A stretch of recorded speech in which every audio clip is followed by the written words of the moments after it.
Hey everybody, happy Monday. Here we are once again on the Comic Art Live channel. We've got another great show for you today. This is not like Dueling Dealers at all. This is like a Dueling Brothers show, I think, as the PR was written by Jiggy and I copied it and used it in the mailing that it went out today. He kind of prefaced it well. These guys, there's a little bit of love and a little bit of animosity between them, I can tell. So we're gonna have a very fun show today. So, oddly enough, I said that, and Robbie just dropped out of the green room. It literally just disappeared. So while he's out, he came back. I was going to have John come in and talk trash about his brother, but here we are. How is everybody doing today? Pretty good. I surprised you all by just bringing you in automatically. Good. I'm not doing my usual. Yeah. Oh, no. Well. Nice to have Robbie, John, and Jiggy back for a fun show, just an artist spotlight on the Amor brothers. And so much drama into clubs, says Cosra. That is very, very true. But I don't even know where to start today because it's 118 in the Philippines. Everybody, 118. Look at these guys. Not one of them is breaking a sweat here in the chat either. I'm right by the air conditioner. Yeah. Oh man. So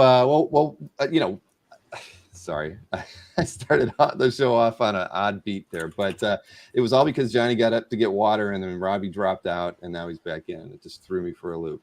Like a big pizza pie, that's amore, says Mikhail. All right, maybe that's how I should have started off the show. Sibling rivalry, says Mr. Easy Go Lucky. So guys, I just found out how old Robbie is. And I know he's a little blurry at the moment, so you might not be able to guess, but he's not the age I thought he was. He's I won't even say. But guys, let's talk a little bit about each other. I mean, obviously, Robbie, you've been at this for a little bit longer than John. So, tell me a bit about how you got into the art game. I think Robbie's frozen. I'm gonna have to correct you there because Uh-oh. Frozen? No, you're back. You're just a little blurry. Hello. Okay. Now it's bad. Let me just get out for 1 second. Okay. So the trash talk can be done by John now. All right. No, I'll let him begin. Age before beauty. Oh boy. Well, I knew someone would say that. So John, see, man, this whole show is starting off on an odd note. Like I said, okay, Robbie's back. He's the anchor for the show. Let me get him in here. Oh, look at that. Yeah, now everything looks better. Okay. So am I back? No. You're back. Sort of. You're a little stuttery though. Your audio is okay. It sounds like, but the video is still jittery, like 1980s technology. John, I think you might have to go over and talk, to Robbie's house and fix his internet. We live pretty far apart. Yeah, they live in different islands. Well, that's not going to work then. Yeah. I think you're okay now, Rob. Give it a shot, Robbie. It was weird. Everything was fine in the green room before we got started today. Can he hear us? Yes. Can you hear me though? Yeah, Yes. yeah. I can hear you. Go ahead. Okay. Marcus has stopped downloading. Actually, John started before me because I came into the game pretty late. I didn't do professional illustration since 2014, and I think you started before that, right, Mr. I started Amor? in 2008. Yes, Mr. Amor, that's correct. Okay. Wow. Well, well, I don't know. I've got it all backwards then, don't I? yes, In a manner of speaking. hello, Shane. There's Shane. Yeah. So, hey guys, make sure you have your tab set to the comments and not the private chat. Then you'll be able to see all the people wondering what's going on here. Well, then I should have started with you, John, since you've got So, how did you get started at such a young age at the comic art business?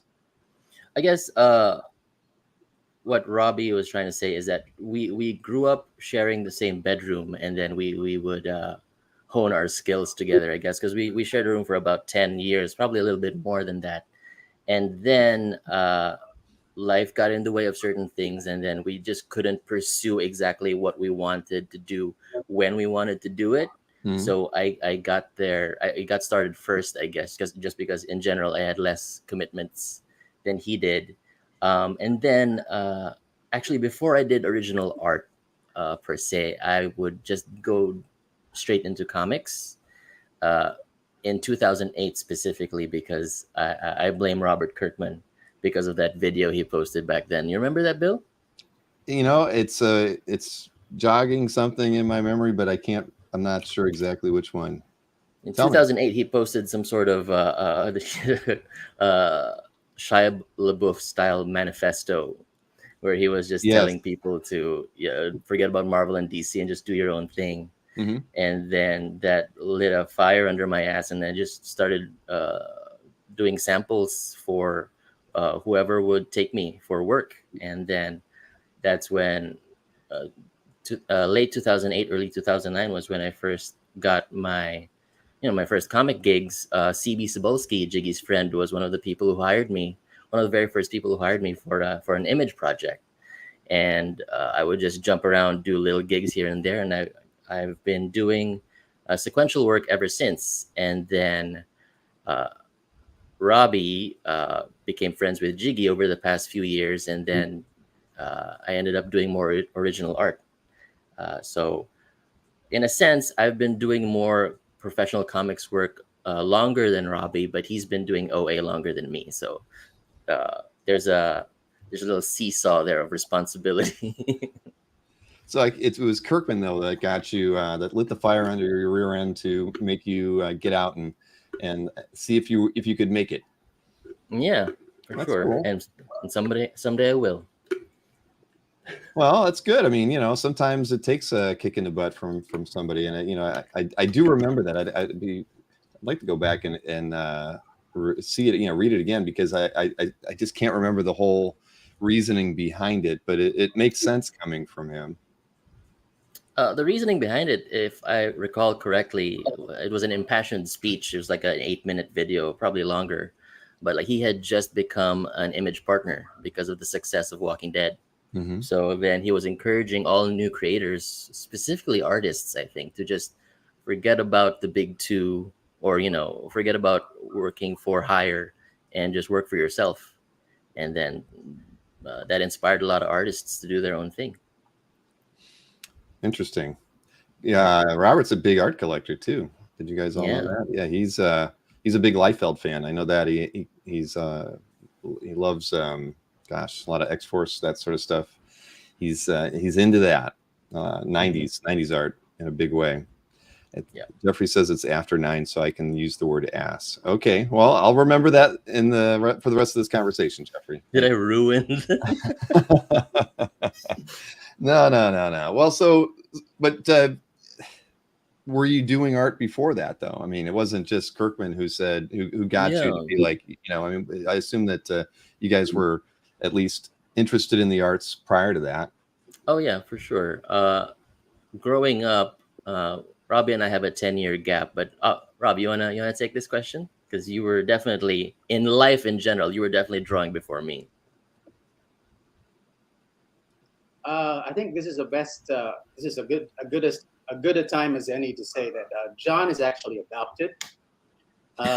He was dropped off in our house by an old lady when he was 40 years ago. So we're not really close. But anyway, Baba Yaga. Baba Yaga.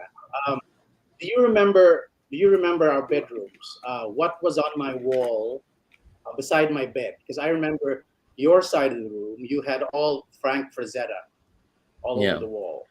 Do you remember what was on my side? On your side was Tyra Banks and a few other Sports Illustrated posters. No. I thought you like Farrah Fawcett or something like that. Yeah. No, it was World War II illustrations, right? Yeah, well, actually, it was a World War II triptych. I did a World War II triptych That was my first poster illustration, which I did for myself.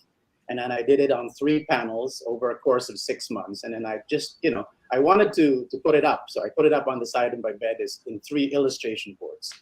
And sadly, it's gone now. I don't know why, but that was basically the first thing I did that I thought, was worth putting up. Yeah. That was after you saw But Saving before Private that, Ryan. Yes, exactly. After. Before that, I was drawing robots in high school. So everything from the Transformers to Mazinger Z to Voltus 5 to Voltron. I think I started with robots, and then suddenly I started collecting. I started collecting comics, and it's collecting comic books. And I just started from there. And then I think that's what got John interested too, if I'm not mistaken, in the comic book field. Am I right? Yeah, pretty much. So Robbie, I don't know where he got them necessarily, because when he started reading comics, I had no concept of money or reading. So he would collect Teen Titans, specifically DC books, and a bunch of Archies as well. And when he was done with them, I would take everything he didn't want to keep, and that's how I learned to read. I learned to read with Archie, so it's so ingrained in my brain wrinkles.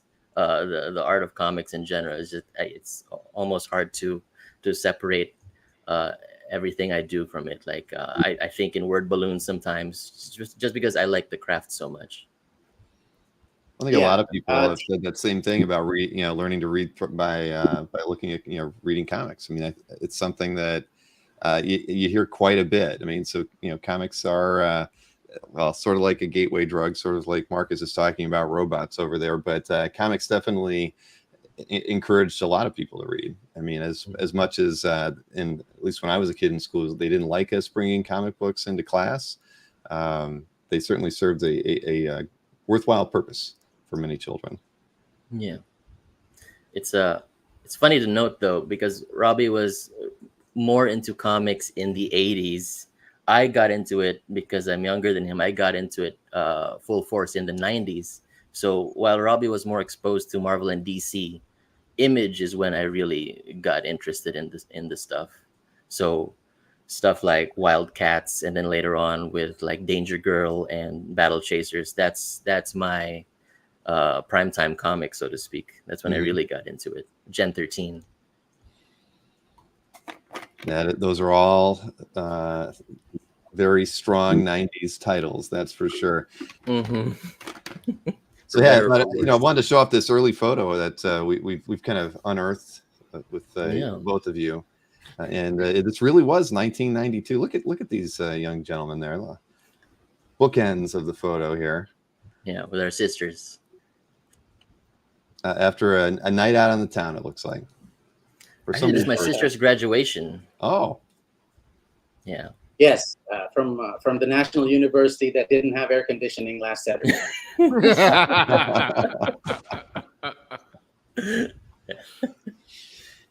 Well, wow. That's so. But this is 92. We've agreed, right? Are we in agreement? This was 1992. I'll allow it. Let the record show. I'll allow it. All right. We all went to that school eventually. Very interesting. Does that mean Robbie was in the Transformers, Shogun Warriors, and Rom, perhaps? Neil asks. Shogun Warriors? Transformers, Shogun Warriors? No, not Shogun Warriors. No? Not Shogun Warriors. Transformers, yeah. Gigantor. John said I started collecting Teen Titans, so that's probably where the influence of George Perez came in, and his artwork. So him and Dick Giordano, Jerry Ordway, but primarily George Perez, and then that carried me over until now, actually. That would have been like 85, 86. Yes, somewhere there. I was 4 years old. Well, that explains a lot. You're getting Mr. Easy Go Lucky says the photographs. It reminds him of when Tommy Hilfiger was popular. All right, we get it. We get it. We'll take that photo away so we can, remove embarrassment. Nobody likes to show off young photos of themselves, but Jiggy brought that one to this the show today. Did. Just to show their early years. Now, if they had a Age photograph right. of the bedroom with some World War II imagery on one side and Frank Fire Frazetta banks on the on the other, other. now that would have been a photo. Yeah. Was there I think ever I have a photo of video. our room? You There's do? a photo of our room. There's a video of our room, but I need to screen capture that one for another show. Interesting. I would like to see that, but yeah, it's all Jiggy's fault, as Alberto just said. Yeah, takes the blame like a good boss always does. Falling on his sword. Micronauts, yeah, I Yes. love that one as well. Now we need, yeah, exactly. Do you guys have any pictures of Jiggy when he was in his teens? No, they don't. Got a lot. Give me 1 second here. Yes, exactly. Alberto, he knows how to make somebody feel bad. Alberto, I have your commission from Mannix right here. It's a threat. If you want. I think Jiggy's still in his teens, right? Go on. Yeah, we saw him grow a beard in November. He's not in his teens anymore. A picture of Jiggy in his teens, huh? I don't have any around here. When I was still in Ohio, I had a couple old photographs laying around of me reading comics when I was like 13 years old. I was pretty dorky. Had big ears, short hair. Yep, it is what it is. I don't have them by me right now, or I'd show them off. I don't mind. So what was Alberto's commission? It must have been pretty nice. Oh, wait a minute. I know what. Nope. I remember. Yeah. Yep. No. I know. Hey, so we should remind everybody. We're doing a big sketch thing too right now. We're over a third sold out. Everybody, for those of you who are aware of the mystery sketch opportunity that we're putting on for Comic Art Live next month in May. And Jiggy's crew is all in on that one. Lots of his artists are working on it. And we're probably about 40% sold so far. So that's pretty good for the first 3 or 4 days of having that opportunity open. And I haven't done a whole lot to PR it yet, but I can mention it here and give links to everybody later in the show. But anyway, back to things here. So but that's a large period, from you guys being, young to really getting the fire lit underneath you guys. But why don't, what we should probably do is look at some art. And maybe we can, that'll give us a little bit more to talk about, because John, we're going to look at mostly your art first, because I'm going to show everything alphabetically. And of course, Jay comes before ours. So Robbie, you're drawing the short straw and going second today when we're showing off some art examples here. So let's see here. Let me get this going here. So here we go. Got that one lit up now. So what is this done in? Well, this is a digital piece done in Clip Studio Paint. This is promotional material for the second volume of Urban Animal, which we will be kickstarting later this year. So I like to do these little scratchboard style images for our end pages. Mm-hmm. And in the first volume, I think I have it lying around here, but I'm not going to dig it up. But first volume had an image very similar to this, but instead of a lion skull, it was a wolf skull with a different set of horns. So in this case, it's a lion skull with, I think, a bull. I'm not sure. I was just spitballing, but it's going to be 5 volumes all in all. This is for volume 2. So I'm going to be doing a whole bunch of these moving forward. I have a fascination with scratchboard, and I like drawing white on black. I'll try to do it traditionally one of these days because it's fun. No, that's pretty cool. I've always enjoyed scratchboard. It's a really hard medium to work in. So I don't know if I could ever work in reverse like that. But yeah, that came out really, really well. Thank you, sir. Can I just say something while we're on the subject? I'd like to just congratulate my brother live on Urban Animal. Let me I record know- this. I know for a fact that he'd been doing that for what, maybe since we were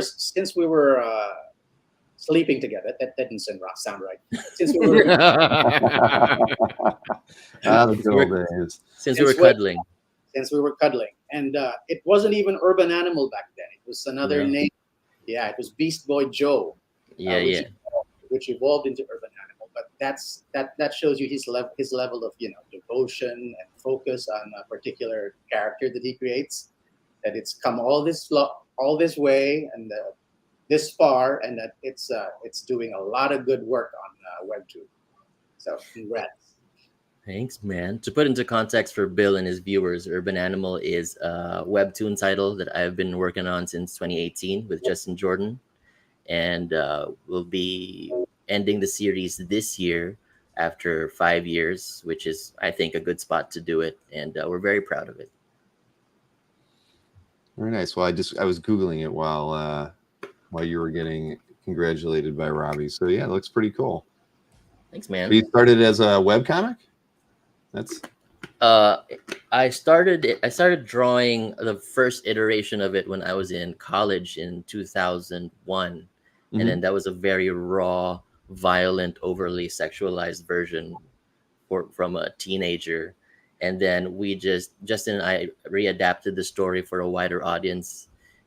We decided to bring it back in 2017, and then we started publishing it 2018. So yeah, it's been running since on Very Webtoon. well, yeah, let's I don't know if we have any examples from that in the slides here that Jiggy sent. Maybe. I put some. Oh yeah, nope. I see that we do. Yep, they'll be coming up. What you're looking at here is just a small collage of some of my Instagram posts. I like to jump around different franchises, different genres. So just to exercise my character design, because I like to think I'm a good character designer.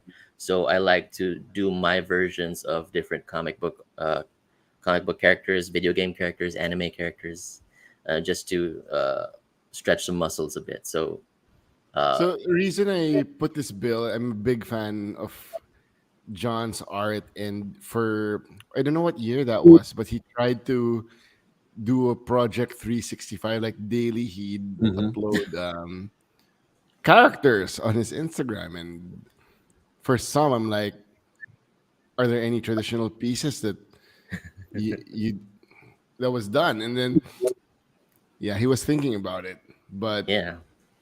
yeah. Yeah, storm over Cyclops, Marcus. We get it.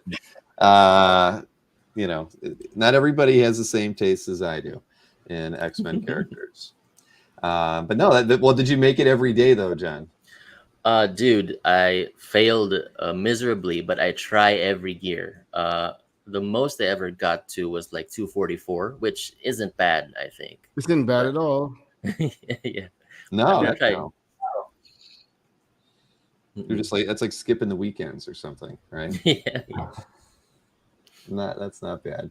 Let's see. I think there were a couple of these. I think. Let's see. Oh yeah, here we go. Some more. Is Cyclops in this one? No. Well, there you go. It's all right. I'm not upset. Is that Dracula? Dracula? That's Dracula on the lower right, one up. There's Dracula coming up. I put that there. Oh, Yeah. I really like that one. Yeah, very nicely done. there's a whole bunch. You got Gia, one of the Planeteers on the lower left, and then Demona from Gargoyles on the upper right. There's a lot of these I don't even remember drawing at this point. Jesus. Great. Yep, you can't miss him. Yeah, no, these are awesome, man. Thanks. It's also me learning how to color myself, since I'm primarily a penciler inker. So these were exercises in that direction. And they turned out great. Yes, Thanks, they man. did. Now, Jiggy, you were mentioning that you're talking to him about doing traditional work and things. I mean, I didn't think we kind of fleshed out the whole thing. I mean, where was that going? Okay, so this is how it went. So Robbie was the first of the two brothers to join the team, Yeah. and then maybe a day after, John, and I've known John longer. John sends me a message on Facebook like, "What the hell, man? Why didn't you You pick up my brother and you don't pick up me? Yeah, I'm like, I didn't know that. digital. And then Yeah. we were just messing around. Yeah. And then one day he goes, I think I want to do traditional. Can I still join the team? And said, I told him that the door was always open for John. That's not what you said. Yeah, That's not what you said. I will find the message. Jiggy likes his version of it better. What did he actually say, John? Let me think about it. There might be only space for one or more brothers. I was messing around. I think I said, I think you should ask your brother first. More like a big Oh boy. Yeah. Uh-huh. And then I showed him this drawing, and he was like, "All right, come on in." Well. So yeah. Well, so Jiggy, I didn't that you play hardball with the team, right? You kind of give them some tough love initially, and then you warmly welcome them into the Just for fold. John, because John's Just been for giving John. me tough love over the years also. wait. You know what? Actually, he needs to give us tough love. He's a very good boss, I have to say. He puts us all in line. Not a boss. I'm more of a friend. A friend with a whip. Yeah. Oh boy. Hang on a second. I'm trying to get this. There was a link somebody wanted for the mystery sketch. I don't even know if I can pull it up while I'm typing around here, but maybe. Go to Robbie's Instagram. There's a link there. Here, right? Yeah, I've got it. I can throw it into the chat for everybody. There we go. For those wondering, this is Faye Valentine, drawn in like 2015, 2016, back when Netflix hadn't ruined Cowboy Bebop yet. This is during your Renaissance period, John. I was learning how to color and failing. And it sounds like Neil's giving you a hard time. He says, if you can't beat your brother in an arm wrestling match, you're in. Did we ever arm wrestle? I don't think we did. No, well, that's probably a good thing. I mean, you're artists. Yeah. You don't want to damage the goods there, man. Yeah. So There's also a 10-year gap. It would have been painfully unfair. Did you ever wrestle?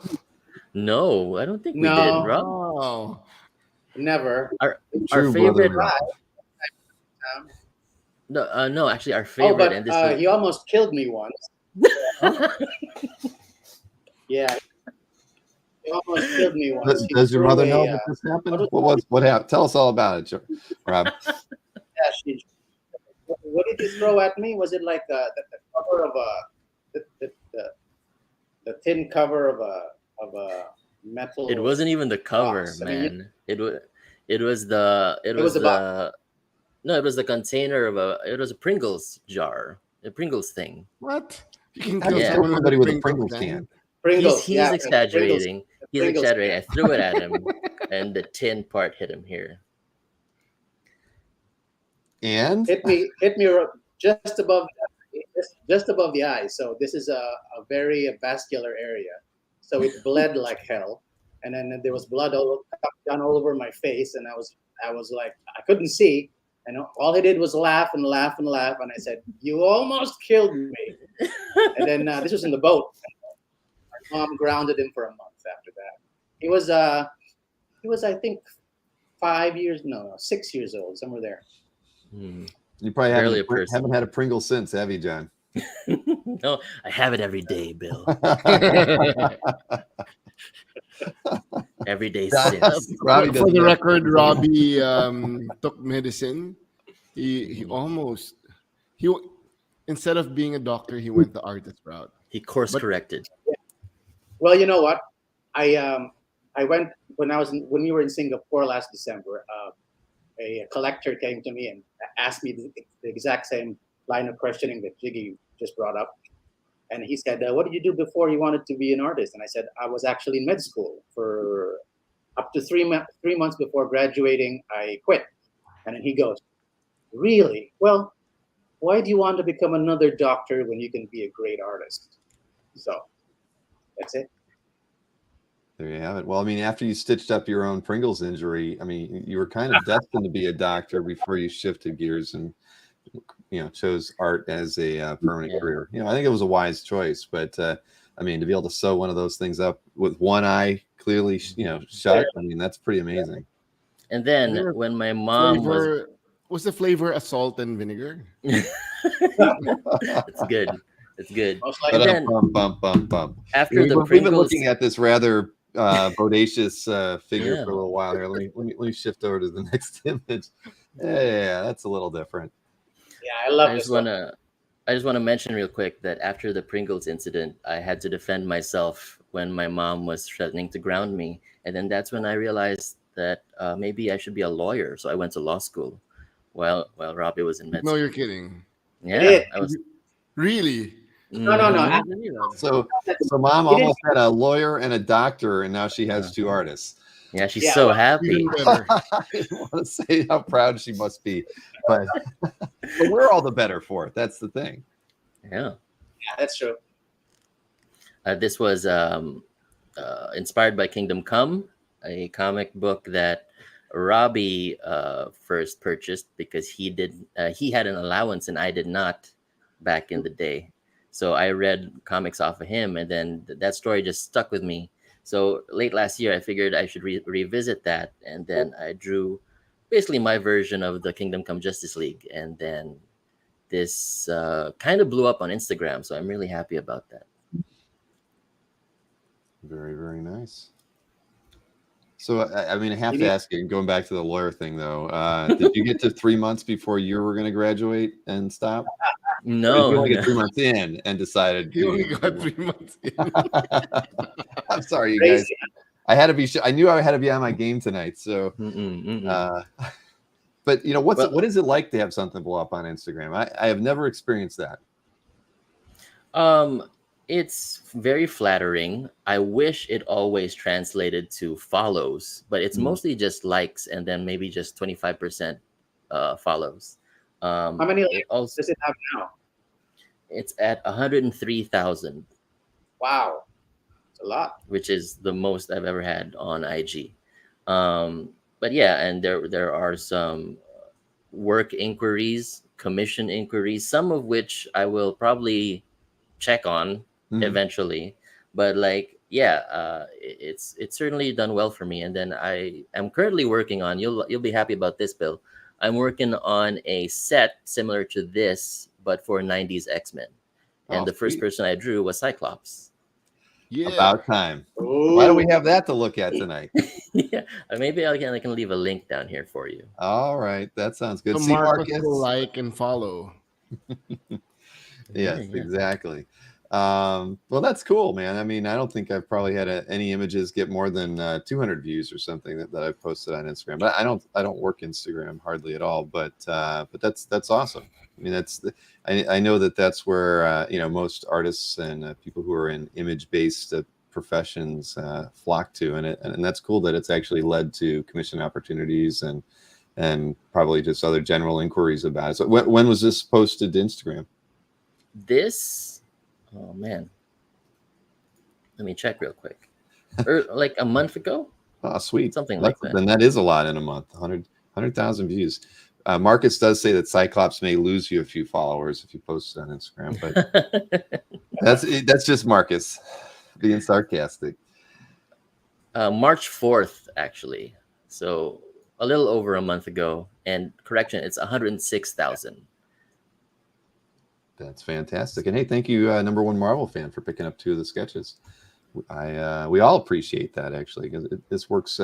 Those mystery sketches go towards the artist. When we try to get them pre-sketch opportunities before the show even starts. That's really the impetus behind all that. So thank you very much. Sweet, thank you. And I dropped you a link for Cyclops, Bill, on our chat. Oh, we gotta. Well, I'll get. Let's see. So over here. Oh yeah, I'll have to show this off here. I've got to switch. I have to share a different window here, but it's worth it just to upset Marcus a little bit.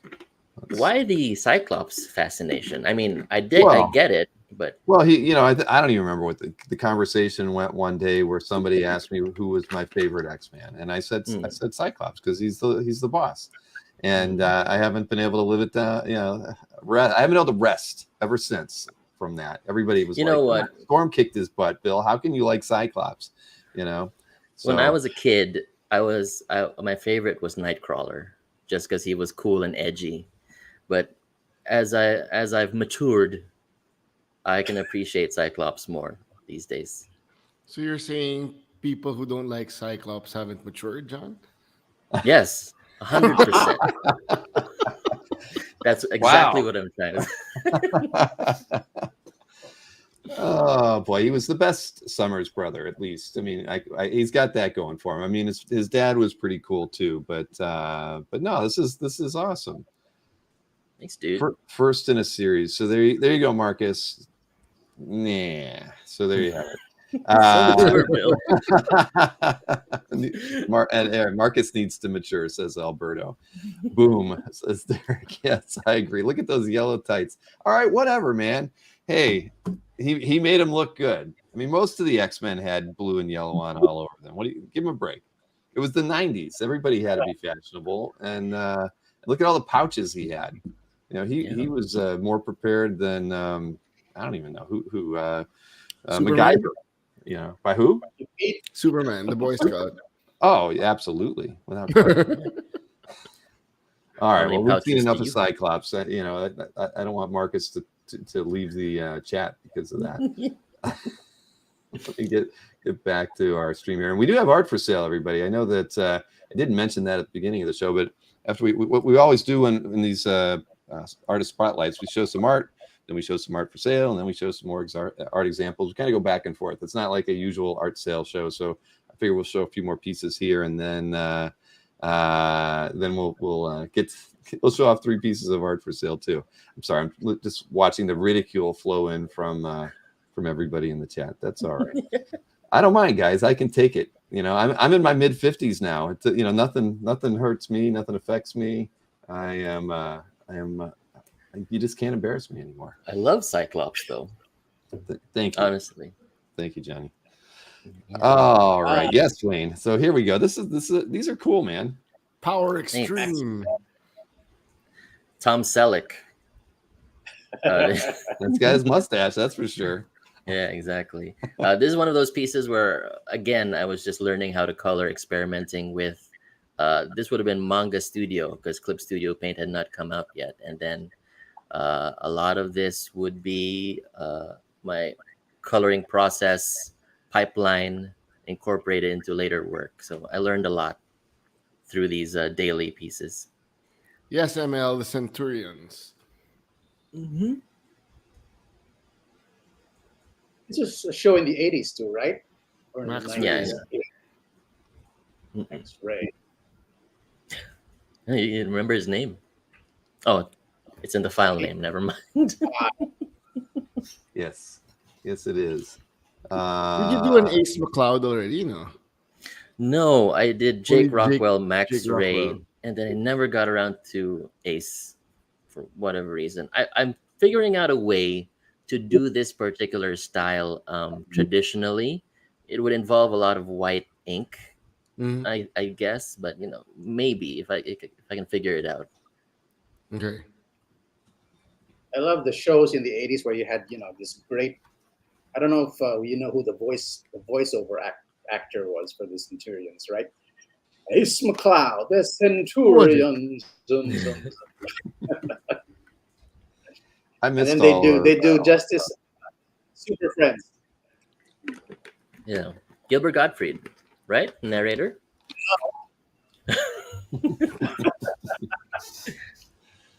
Oh man! So hey, I think we have some sequential pieces coming up here next, and then let's see what we got here. Urban Animal.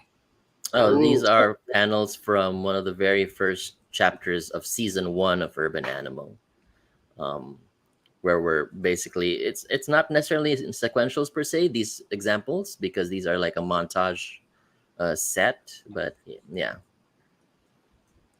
this stuff from 5 years ago, 4 years ago.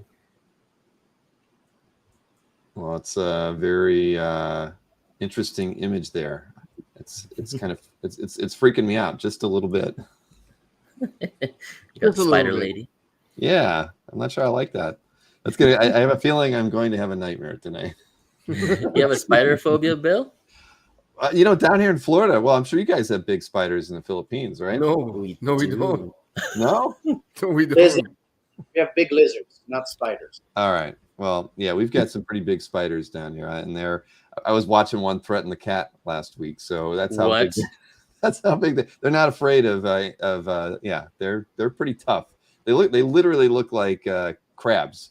Like that you'd see in the ocean. You'd boil in a pot. They're so dang big that yeah, they're gruesome. Like 3 inches Florida across. spiders. Yeah. One of That my is core memories, I guess this feeds well into the brother stream, but one of my core memories was watching Robbie hold spider fights for me and my friends when we were kids. Do you know what that is, Bill? This will probably mess you up. I do not know what that is. Yeah, it's a game here in the Philippines, right? The playtime. Usually a barbecue stick. Yes. And then you put 2 spiders, and then they'll just go at it. Yeah, we have small spiders here, so we just pit them against each other, and because they're territorial, if they're on one stick, they will both fight. Whether there's anything to fight over or not. Interesting. Nope. I've never done that. But hey, I have to say, what do we got here? We another mystery sketch purchase. So thank you, whoever was in the chat that did that. Thank you so much. Let's see here. Yeah.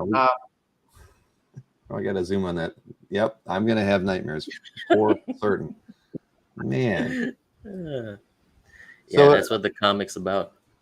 But now the comic has been printed. I mean, is that what I was reading when I was Googling around? It's in book format now, collected. The first volume has been printed. It's available on Amazon and all the other online shops. And then we're putting together volume 2 this year. Very, very nice. Well, what I'll do for sure is after the show, make sure you get me some links for those so people can purchase them. And I'll update the description of the show for everybody so that if they're interested, they can learn more about it and buy a copy. Cool, man. Thanks. No, my pleasure. Absolutely. Let's see here. So another set of panels from the book, I imagine. Yeah, so when you follow John on Facebook, usually at night, maybe a couple of times I got mad at him for posting all these scary images on Facebook at 2 a.m. And thanks a lot, man. I was about to sleep. Yeah. He has a very strong H.P. Lovecraft influence going on. And I'm one of those dudes who actively look for things that scare me, even though I'm a big scaredy cat. Robbie can attest to that. Growing up, I'm scared of the dark. I'm scared of being alone in wide open spaces. I'm scared of parking lots. But like, he's scared. He's scared of me. But like, I have an album on Facebook where that Jiggy hates but also loves. That's literally just full of creepy images that I put together over the years. And I know Jiggy looks at it every day just to inspire himself. He'll never admit it. You guys have been friends for quite a while, I take it, right? Yeah, man. John, is Stress Comic Era still a thing? No. But Jiggy brings that up. I used to podcast. I used to do a comic review show with some friends, and Jiggy did so as well. But I think his podcast was more Marvel centric. This was decades ago. Even before podcast was a thing, right? It was 10 years ago, roughly. And then Jiggy and I just became friends mainly because we were both podcasters, except we never got to podcast together. I forget who it was who reached out to the other first, but like, hey, man, maybe we can guest on each other's show one of these days. But it never really came Yeah, around it because did. this I guessed it on TK. once, right? Yeah. And I wanted to guest on your show, but I think like you guys didn't continue after a Yeah, we few did it. years. Yeah. And then maybe one day we'll start podcasting again, or maybe we'll do something like this, a YouTube show. There you go. Did you guys actually reach like 100 episodes of that show? 200 episodes. We had Wow. guests like Jerry Alangilan, the late great Jerry Alangilan. We got Budgetan, creator of Trece, to talk to us. We got Lainil for one episode. It was fun. It's a good time. You need to revive that show, John. No. Well, 200, that's some staying power. It takes, if you can do more than 50, you're Yeah. doing really well, but to make it through 200 episodes of something like that, that's pretty awesome. Yeah. Let's see. We'll look at one more example here, and then we will shoot over to some art for sale. One of my favorite series. These are some ThunderCats images. I did a few from mostly from 2017, and then the Chitara one was from 2018, I think, or 2019. And you can tell that I was getting a little better at coloring by 2019. The Mumra coloring was great. Yeah. Well, it's hard to get him wrong, right? If it's mostly shadow, but I would love to do a Mumra piece one of these days. You chose Mum over Panthro? Yeah, just because I like the moody lighting, and I was trying to do my best Somni, where it's sort of an open negative space. But I'm one of those dudes who prefer drawing mummy Mumra over buff Mumra just because it looks cool. Okay. In the horror. Yeah. Yeah, Marcus is wondering where Snarf is. Who? I don't know who that is. Oh my goodness. Well, but Mumra definitely. They're all fantastic. I love them all. Thank you. Why don't we show some art for sale before we continue on with the comics banter here? I'll hide this one a little bit here and get over to some slides. So hey, I should we didn't. I usually start these shows off and talk about the claims are in the chat, as everybody knows. We've got 9 lots tonight, so you just say claim lot. Claim 1 is all you need to do, and that's how you'll claim any of the lots you see. And of course, Jiggy is in the Philippines, and so shipping from the Philippines is a $50 fee with DHL. I can tell you that when it gets shipped with DHL, literally, I'm in Florida and I get those things within, it seems like 3 days. So they come in really, really quickly. Jiggy packs extraordinarily well, like it's almost like 3 layers of packaging, so that it is impossible to get anything damaged, let alone whether it's rain, sleet. Okay, I'm jinxing you right now, but he's one of those dealers that usually right, you kind of put it in a plastic bag at the end, so literally it cannot get damaged in rain. That's something I know a lot of people are always concerned about. FYI, Bill, they both live in different islands. They're shipping it tomorrow. Today. Robbie's shipping it today, so I should be getting it before the weekends. Okay, mistake claims allowed. No, anybody that makes a mistake claim today has to pay the penalty, $5 super chat. Let's that should be a rule. We should just always say that. Then people won't do it. Claim 10, Jeffrey. Yes, exactly. Alberto, I just literally, because Mannix was in Europe. It's here. Do you want to see it? Should I open it? Alberto. Mannix has a little dedication here also, so I haven't seen it in person. We'll see what Alberto has to say then maybe after these 3 we might open it up. But if he doesn't want it, maybe he wants to show it off on his own in his calf. We'll let him ponder that question. And so let's see here. Let's get the first one up here. I got to get to a different tab. The reveal. But what he does say, sure, we can show it. So okay, after we show these 3 pieces of art for sale, we will do a reveal on this. So first up, we've got lot number 1. And it's on 11 by 14 by Robbie, of course, and it's priced at $175. Ashoka, as you can plainly see. And Robbie, as always, you nail likenesses like nobody else. I mean, it's a beautiful piece. Claimed by Creative Keep. And thank you, because I wasn't looking at that tab. Creative Keep. Thank you so much, man. That is that is a easy one to want to pick up, because again, like I was saying, Robbie, you light and likenesses, you're always spot on, man. It's a beautiful one. Thanks a lot, Bill. I can't wait for the show to come out too. The trailer looked great, and it seemed to introduce a lot of characters from the Clone Wars, right?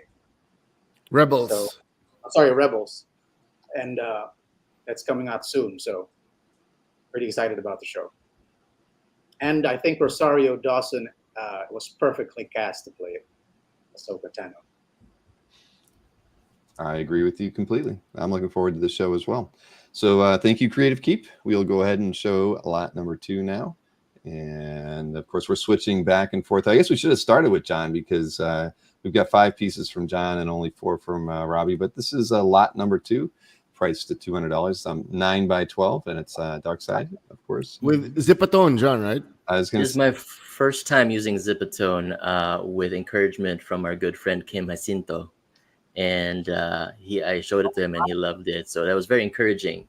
I prefer Darkseid over Thanos, just because. Shots. I'm sorry. shame. Just because the visual flair of the Omega sanction or the Omega effect, the fact that it's eye beams that don't go the same direction, like he's super drunk. That's just such a cool visual, and I wanted to play around with that. So I'm pretty happy with this piece. 9 by 12.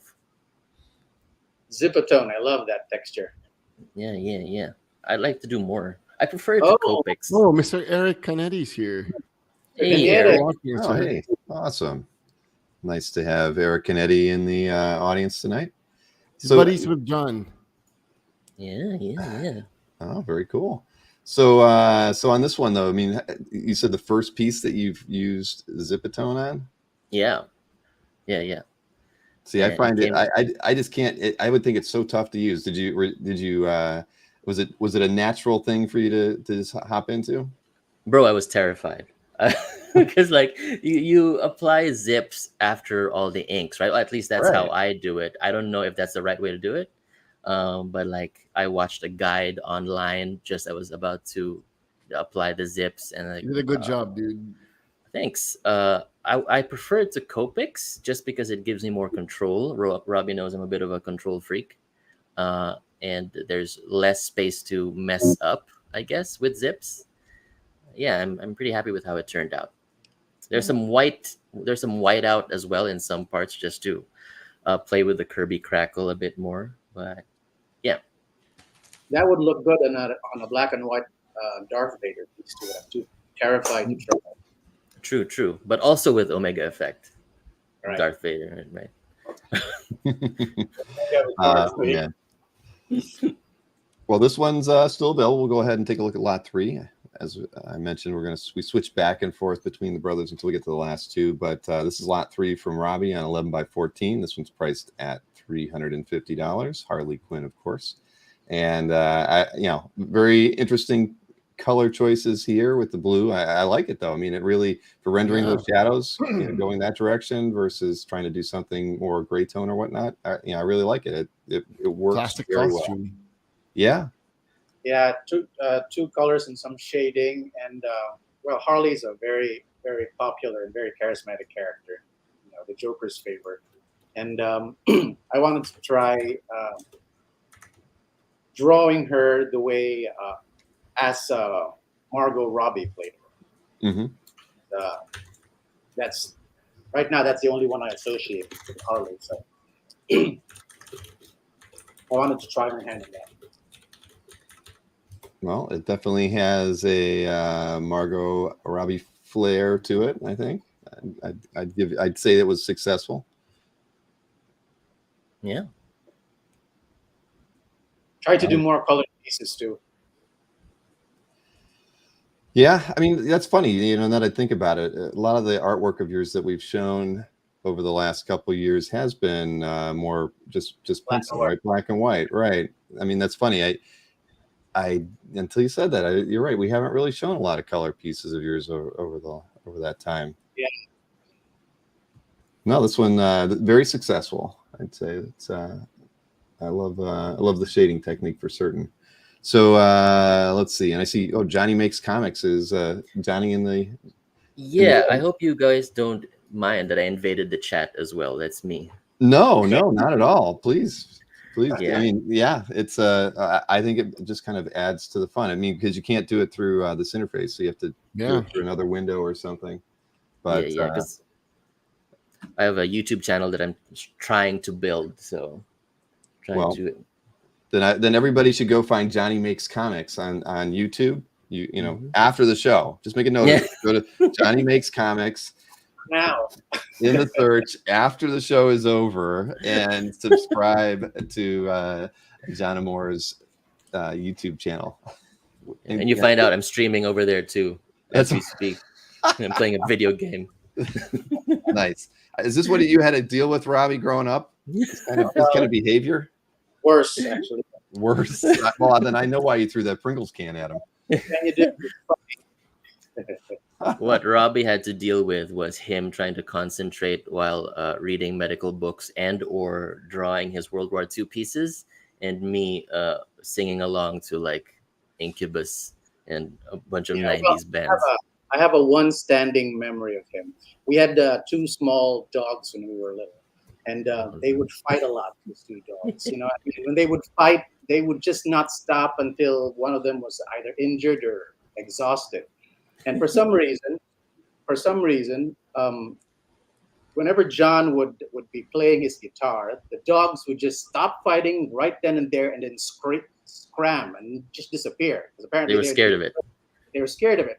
So now, whenever they'd fight for whatever reason, we just call John, bring your guitar, and John would come and play his guitar right in front of the dogs. So if you'd be an outsider just looking in, you'd think it was a crazy situation or scene where you have dogs running around the place screaming and fighting, and there would be John strumming his guitar. Trying. Yeah.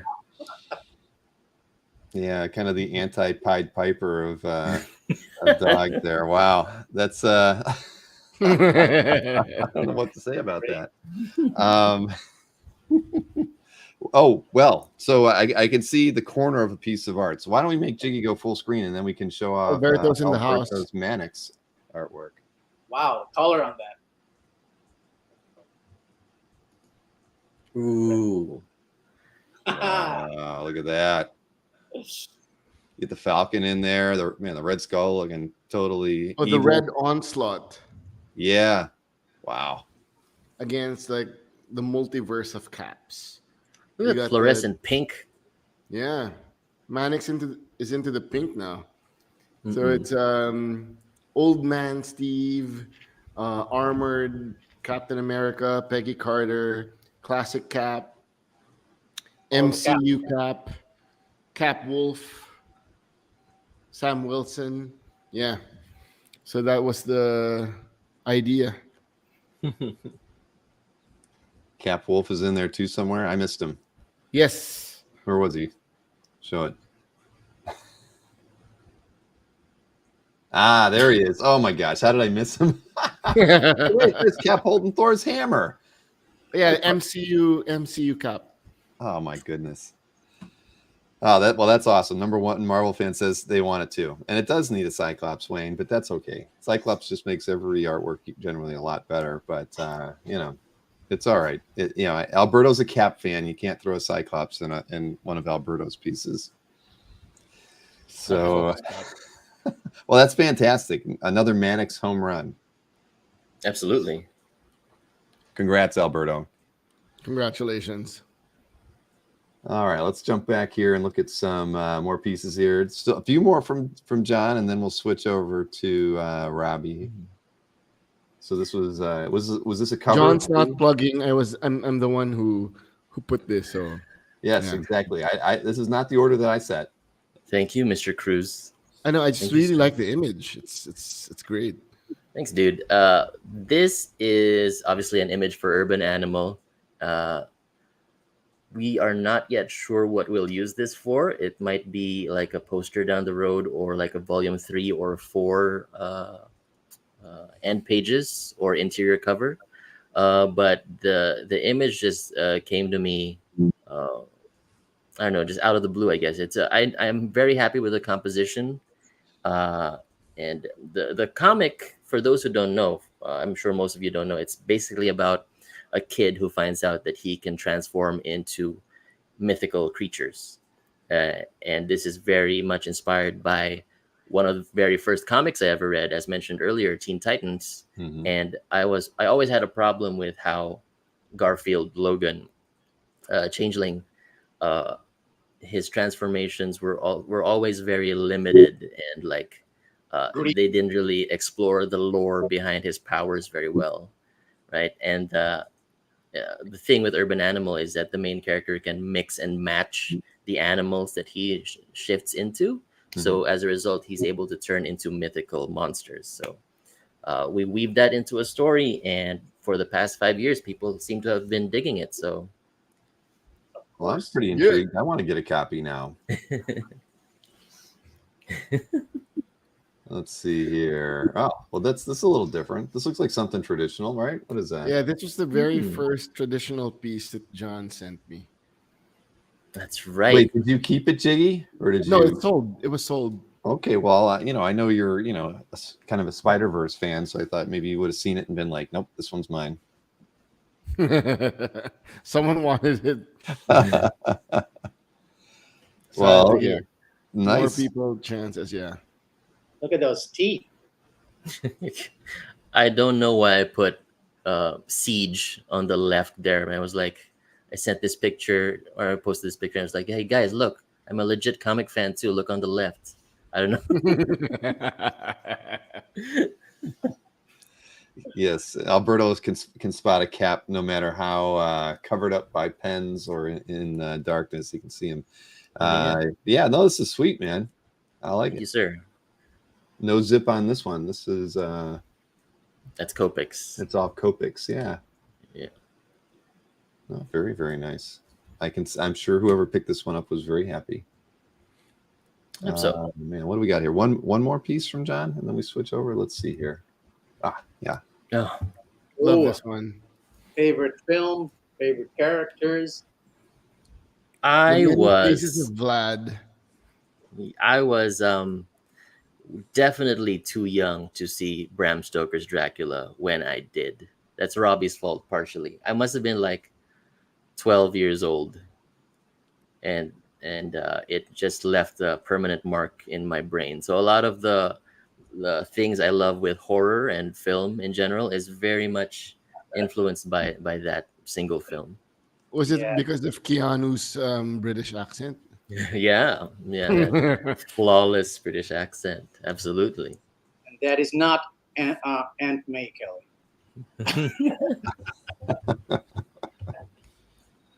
But that movie was great. I mean, the way they introduced monsters in that film, from the wolf to the bat To the rats. to the rats, was. I mean, you couldn't help but just it would stay with you forever. That was such. Yeah, exactly. Costume design was brilliant. True. You're making me want to go back and watch. I haven't seen it in, gosh, at least maybe even 10 years. It's been a long time. Holds up. Holds up, and then I think it's on 4K already now. So All right. Well, I'll make a note of that to remind myself to go back. Well, I could always use a good horror flick while I'm working. So now, hey, Rob, it's your turn now. I think we finally we kind of got over to Big bro. Some work from you. Oh yeah. We were just talking about a lack of color, and the first piece is a color piece. Star Wars. It's RoboCop. This was when Mandalorian first came out. No, sorry, this is Boba. So Yeah. I wanted to try, of course, since I love Star Wars, I wanted to try color, one of my first colored pieces in the galaxy far, far away. And I was going to do Star Wars for this one too. And then I realized I didn't have enough time, it was too hot and so forth. So I'll just save that for another day. But Star Wars. Jiggy's right. I love Star Wars. I'm always happy drawing in that place, in that space, and there's just too many characters to choose from that are cool, and so I always get a kick out of picking which ones I want to draw first.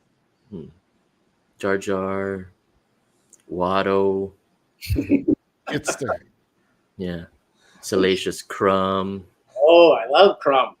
all the hits. yeah. Robbie did Crumb already. I did More Crumb. of that. More of that, right? Yeah. There you go. Jeff Wedding says Star Wars can only be created when it's below 88 degrees, and these guys are in. What, you're at 118 degrees today. Crumb Yeah. art. Oh man. Well, no, that's a beautiful piece, man. That's awesome. And Marcus, I think Robbie should do Crumb and the crotch goblin pose. What do you think? is the crotch goblin big in the Philippines? I'm curious. No, I think it's just big in Just in New Marcus's Jersey? house, right? Just New Jersey. That is it. That is the only place. But I actually have the head of a crotch goblin back there. You've seen that before, right? The head of the crotch goblin. Right It's my there. favorite metal band. Oh man. But so now black and white piece though. Look at that. This is back. That you always have that Struzen feel to a lot of your pieces as far as like composition. I feel like you're very cinematic as far as the poster quality pieces. Robbie. I put this in because this is my favorite Robbie piece, and this was the first one we sold with Next Comic Art from Chapter 9 of Season 2 of The Mandalorian. I think Robbie really got the feel of everything from that episode. Yeah, I wanted to do it. Great Dragon, yeah. Yeah, I wanted to do it like it was a movie, and even though it was just an episode 45 minutes long, The Marshal, I think it had enough elements to do a composition like this. It did. Yeah. Fun That was a fact great for episode. Robbie's fans, what you don't know is that Robbie likes to hum the song of whatever he's drawing. So when While he was drawing? this, yeah. So he was like, this whole time when he was drawing this, probably 15 hours, he was like, boom, boom, boom, boom, boom. It's nonstop. Most people, turn the radio on or they put out whatever their favorite music is, and yeah, Robbie, you hum it though, huh? That's Yeah. like getting into the. Wasn't that in the Wolf of Wall Street? And he's doing one of those or something. Is it kind of like that? But wait. Don't you listen to movie soundtracks too, John, when you draw? I listen to philosophical lectures most of the time. How dare you? Yeah, right. Oh boy. Right now, I'm actually listening to a Aaron Sorkin masterclass just for writing in general while I draw, and it's been very informative. That's not a joke. I'm actually doing that. It's fun. I'm listening to Smartless now for some reason. Podcast. Yeah. Podcast, yeah, with Jason Bateman, Will Arnett, and Will Hayes. I'm listening to my favorite podcast, Comic Geek Speak, with Jiggy Cruz. It's gone. It's not there anymore. Oh, never mind then. You can't access them online anymore? I think you can, but don't listen to it.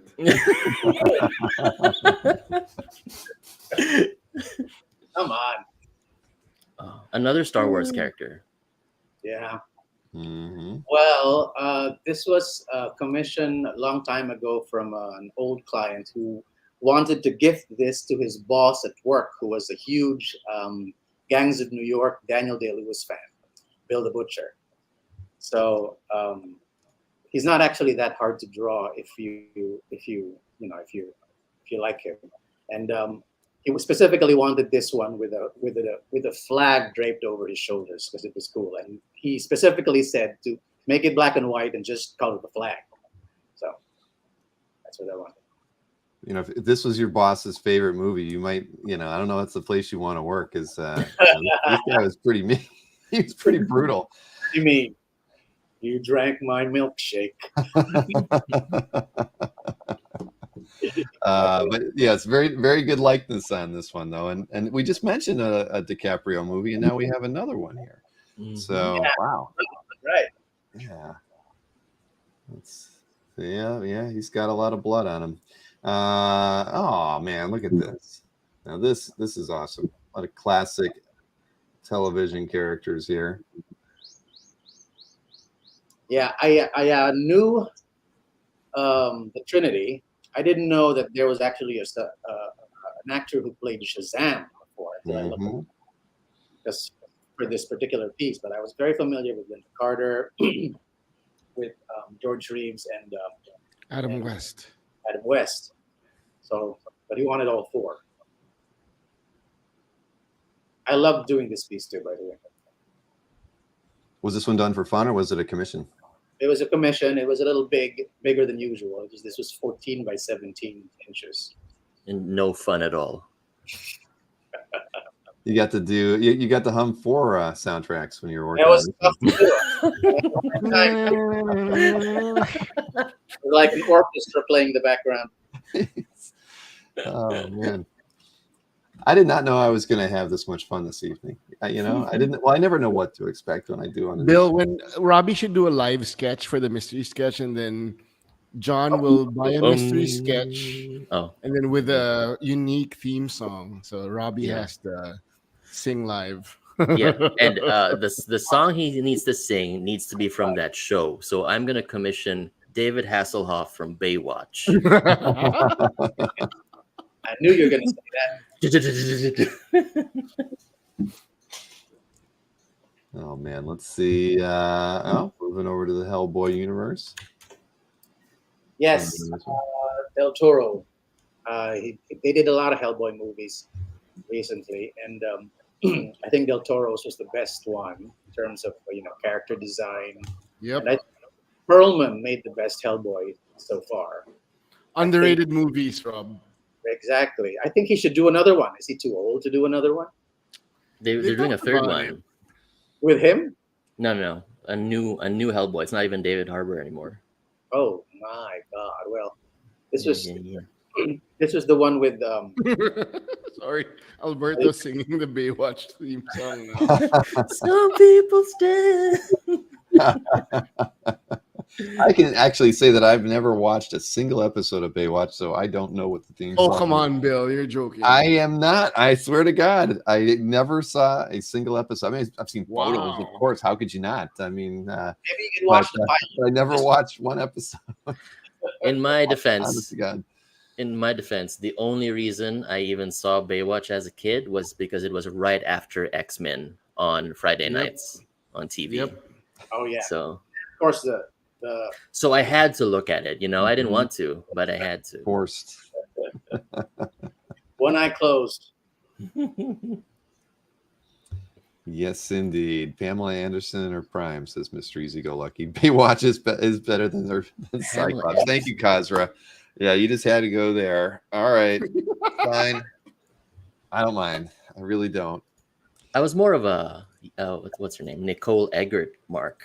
Remember her? On Baywatch. She was the smaller one, the blonde, right? Well, yeah. More petite. Thanks, Marcus. I can say I did not see that either. I didn't even see the Pam and Tommy biopic that they had come out 6 months ago. I didn't watch that either, but I was kind of curious about it because I thought the acting might have been really good at it. The acting was good, yeah. That's what I thought. Right? I mean, wasn't the guy who was the lead actor in that? Bucky.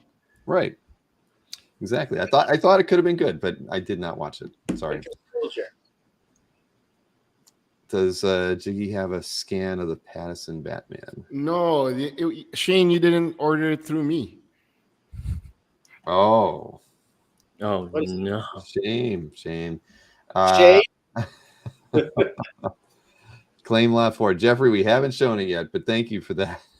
See, because you missed out yesterday, Jiggy. People were so anxious to claim Adam's stuff that they were claiming things before we were even showing it. Oh wow, really? In a couple cases, I learned too late that I shouldn't be like, oh, this is one of my favorites coming up, because then that made people press claim, put their claim in and then accidentally hit claim over and over again.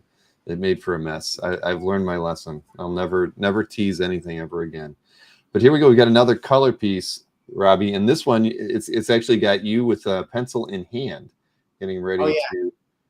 This was the thing.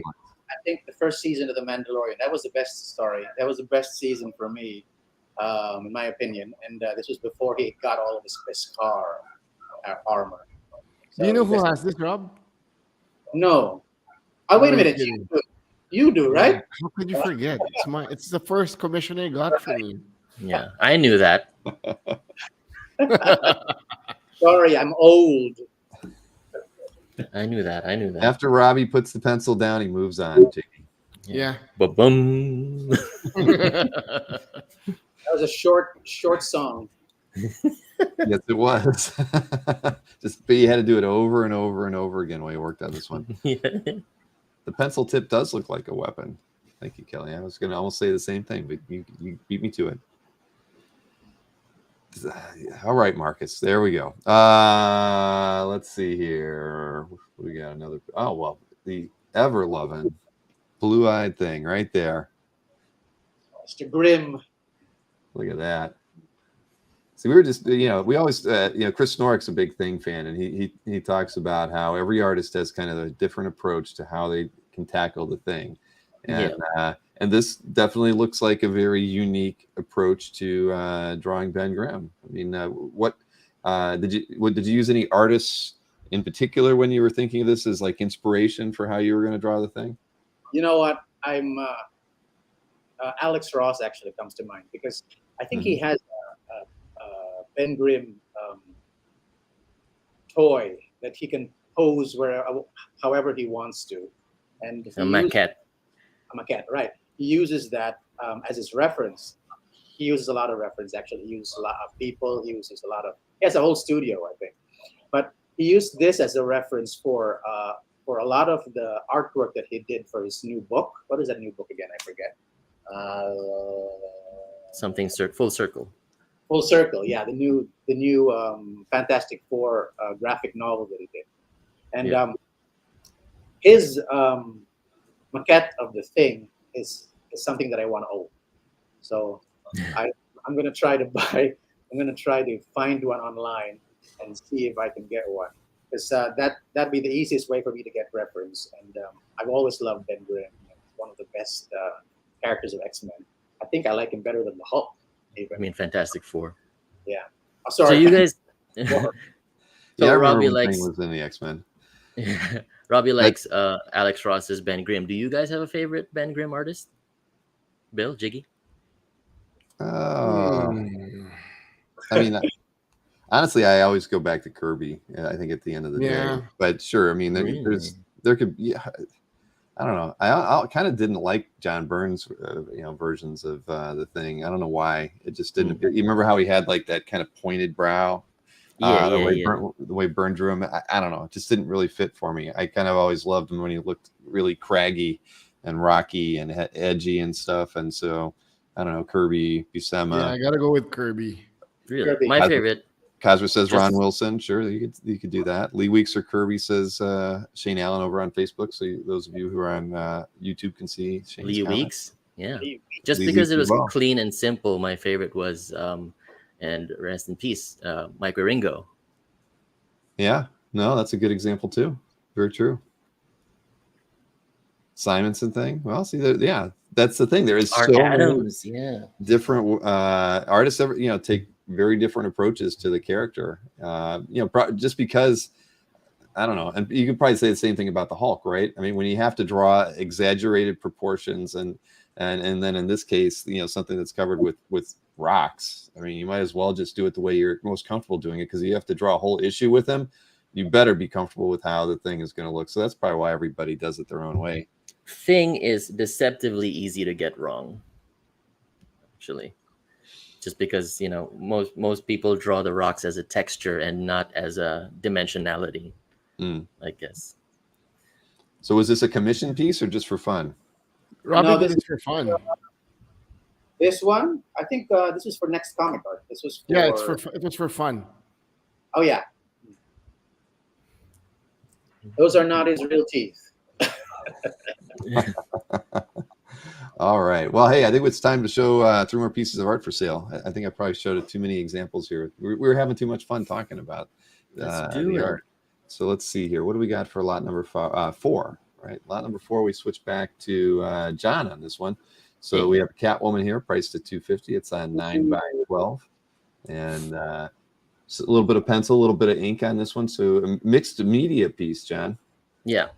Actually, there's a pen and ink, Copic on the cat suit, and then pencils for the cat itself.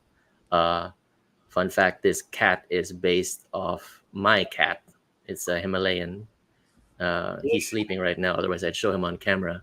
And this is the Catwoman costume from like the Hush run, I believe. So it's my favorite Catwoman design.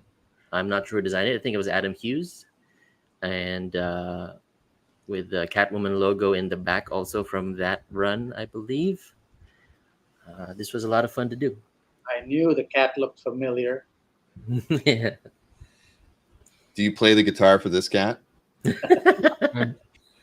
Or did you switch to cats because the dogs? You and dogs just never got along after you. I actually have 2 dogs as well. I have 2 cats and 2 dogs, but I do not play guitar anymore. My wife does. But yeah, this was a fun piece.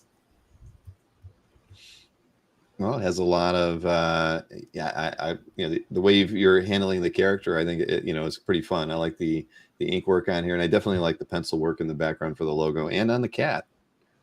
Thank you, man. Tribute to Nemo. Yeah. And I'm a big Adam Hughes fan, so I was studying a lot of how he does like lycra texture and all that stuff. Mm-hmm. It's tough, dude. But it's so satisfying if you get it right. He uses a lot of Copics, right? Or just Copics? I think he is half Copic, his blood at this point is Copic.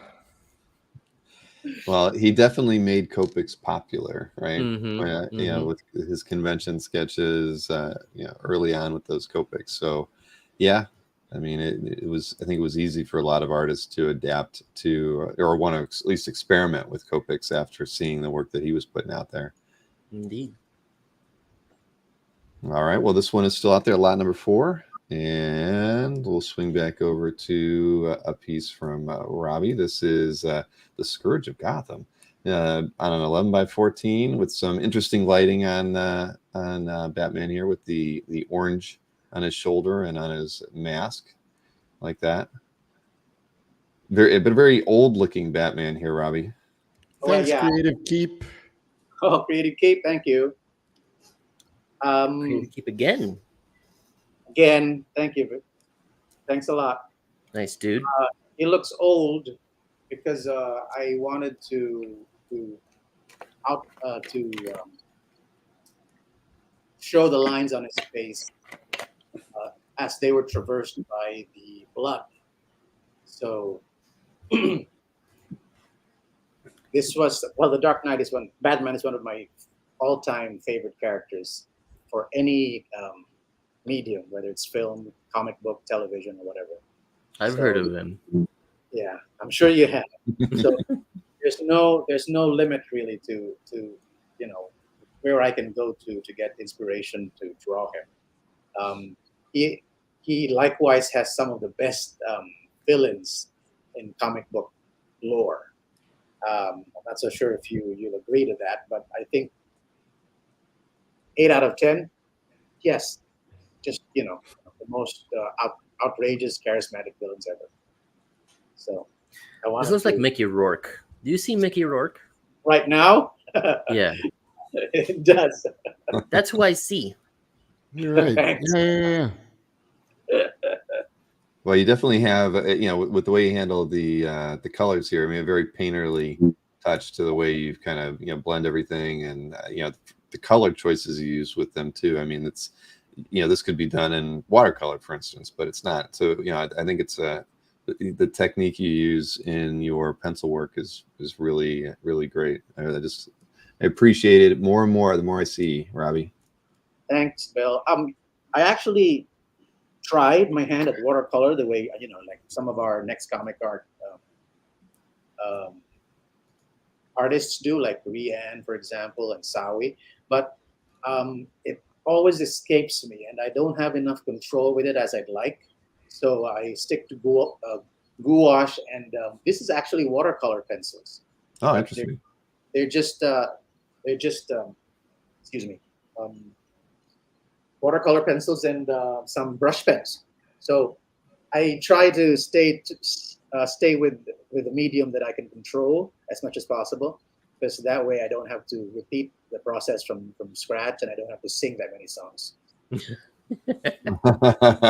You can only sing so many songs. But really Exactly. great coloring work, Rob. I think it's very clean, polished. Yeah. Very Thank you, nice. sir. And thank you, Creative Keep, for picking that one up. Let's take a look at lot 6 here. So this is Domino by John, of course, on Love 9. this piece. I know, Love me this too. That piece. this is very graphic feel, and obviously the dominoes in the background kind of help that. But yeah, I really like the composition on this one. Just solid, the way and the way you handled the lighting on her outfit. I mean, all of that. It's just slick and sharp, and yeah, that's a great piece. Thank you. I did this after the Catwoman piece when I was a bit more comfortable with uh, rendering the Thanks, lycra Winter. texture. Breaking the ice for John. Thank you, Thanks, Winter. Winter. Thank you, Winter. This was a lot of fun to do. I enjoyed drawing the rifle as well.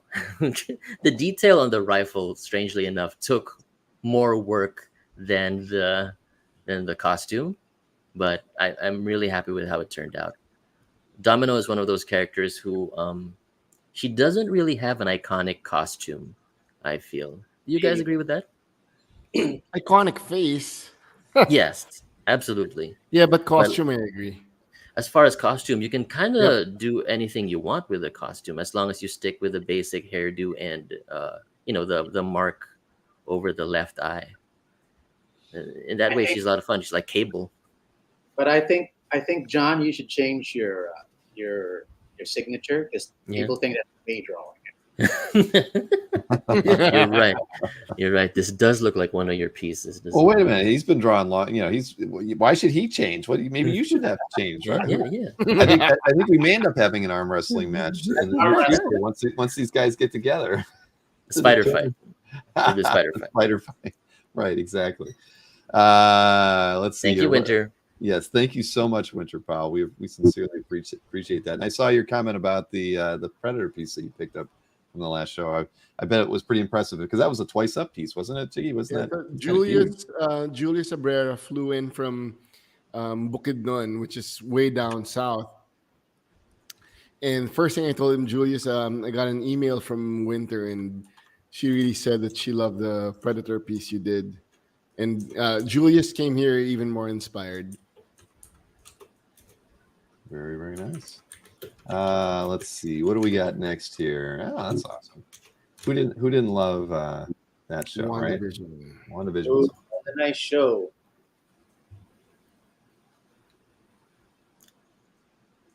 I haven't seen it. No, I'm sure you No, I did. haven't seen it. So commission or for fun again? Robbie did this for fun. When the show came out, he was inspired, and he kind of put in the hex for Elizabeth Olsen's call, for Wanda's caller. Yeah, great. I think I like drawing hands for some reason. I should draw more hands. Oh yeah, with the strange piece you did, yeah, Yeah. hands. I don't know why. I don't know what. Well, I guess I haven't seen the strange piece, but or is that one of the ones in here? No, I don't think so. That was a Doctor Strange piece, and well, of course he uses his hands a lot. So I did one where he did some spells, and I just placed them all on the same page, composition one, and I think it's still on the next comic art website. Oh, cool. Have you ever used your own hands as reference, Rob? No, I've used Paco's hands, my son's. My son's actually my most trusted model right now because he has a good. He's taller than me. He has a very slim, muscular frame, and so whenever I need a reference, real quick, I just yank him out of his room whenever he's back from college, and then I take pictures of it, and then I post. I use the reference, and then I post the rest on Facebook. And then how much do you give him as a cut? What's his cut? I buy him lunch or dinner. Yeah. Seems fair. Yeah. Seems fair.